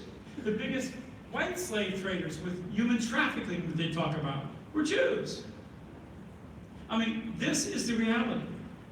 And if they can talk about us and say that we're evil for whatever they think we've done or try to portray us as evil, then I don't think it's evil to talk about what they really have done. My God, if we get to the world with the Jewish communists into the world, and those kind of slaughters and horrors, they would be just for them to say, you're a bad people, you're a dangerous people. We've got to get you out of power. And we're not talking about killing anybody, but we're saying that we're going to have our countries back. Everybody here, I'm just hoping, I'm trying to be evangelical on this question. There is no salvation for our people unless we depose these Jewish tyrants. And that's why I'm here. I hope it's why you're here. And unless we talk about this, we don't make the mistake they made in 1920. Unless we stand up courageously and honorably and talk about these issues, say the hard things that need to be said, but do it with a sense of humanity. Do it with a sense of, of trying to help people. And I really believe in helping people. I want to help my people first and foremost because our people face the worst danger. But we should project ourselves like I think we all are. The reason why the Jews talk about humanitarianism and justice and all that, because there's no people on the planet who are more just and more fair-minded than the European people. So why don't we talk about that? Why don't we say to people the truth? And that is, we believe in human rights. We believe in the idea of free speech and free conscience. We believe in the right to defend ourselves. We believe in the right for our people to preserve their own country and their own culture. And we share and we accept that right for all the other people of the world. We're America first. We are not globalists. We are not these Jewish globalists that are creating all this war and horror all over the world, and economic exploitation, and bad food, and all these epidemics that are sweeping the world because of this money-oriented society. No, we're good people. And the reason why they say that we're against human rights, or they say we're against civil rights, so to speak, is because they know that our people are fair-minded. If you really want to reach the heart of our people, you've got to convince them, as I hope I've convinced you to here today, that we believe in fairness. But we're not going to let our human rights be sacrificed. And if we win, when we win, we are going to not take away the rights of people in this world. We'll help them to the most natural thing of all. Every living thing, every living expression, whether you're talking about man or primates or mammals or insects, or jellyfish, every living thing struggles for the continuation of its genes, its heritage, to carry his genes on, or her genes on, to another generation. Evolution is not just about individual being selected. Evolution is a process of race. When races diverge in different environments, that's where the species barrier is crossed. Because one race diverges so much that they become what we call a new species. This is the path. And you can call it the path of God, you can call it the path of nature, whatever you want to call it. I just choose to think it's the path of God, the force in the universe that directs us. The laws of nature gave us our existence, made you the way you are, the way you look, the way you feel, the creations of your country. Unless you stand up now, your people, and all the beauty that they represent, and the fairness and the honor and the courage and all those things, it'll all be lost. You can't, though, win your freedom unless you realize that we've been invaded and conquered in a way, in a different way, by deception. The same way Spain was conquered. Not by an army force, but by the hijacking and lying to our minds and our hearts. And they presented themselves like the great moralists and the great humanitarians. And I really believe in my heart that we have the best and the greatest humanitarians in the whole world right here in this room. I love you. Let's go fight in this world. Thanks so much. Thank you. Thank you.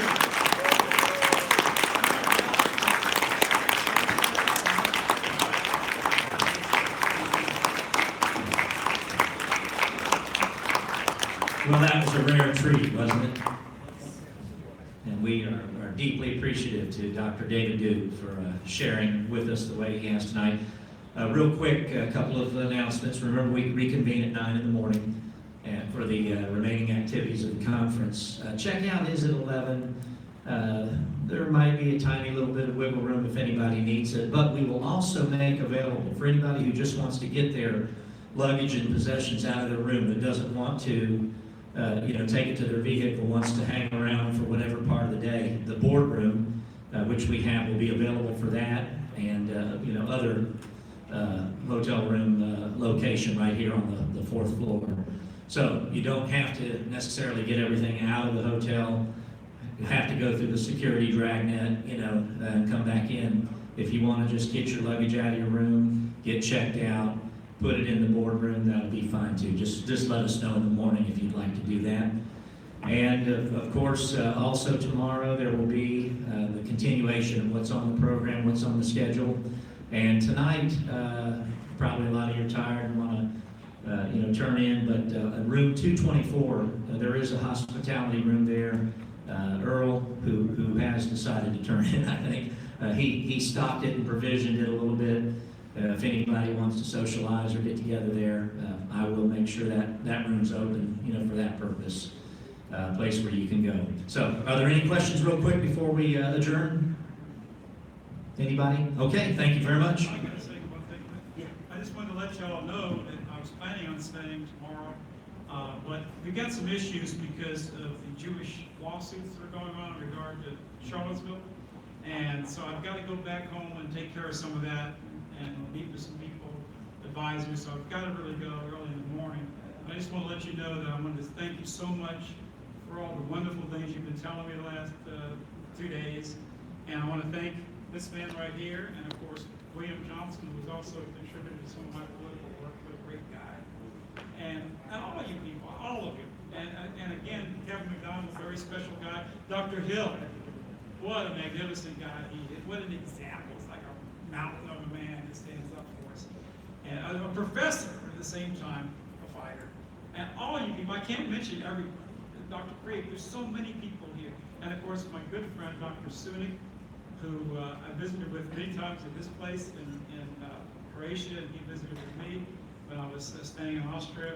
And he's just such a treasure for all of us. And so many people, I can't mention them all, but I've got to go in the morning, so I'm going to go to the back. Anybody who wants a book, I'll be glad to sign it for you. And I have the first edition by accident here, and I'm giving it to you at the more normal price, but it's a collector's item. And if you want to get a copy of that first edition, which a lot of people are selling on the internet for like $200 right now, you're welcome to come back and get it and meet with me.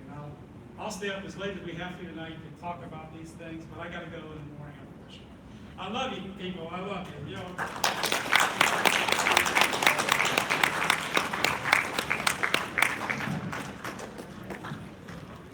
Dr. Duke and Cameron, I gotta get all that. You got it? it ran out of memory after about 10 minutes. Oh, I got it on my iPad.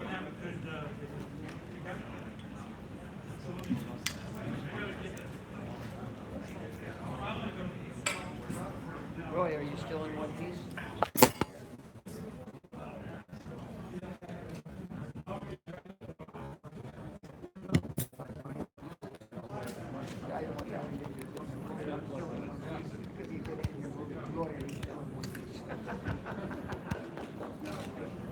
Faded black. Roy, are you still in one piece? Faded black.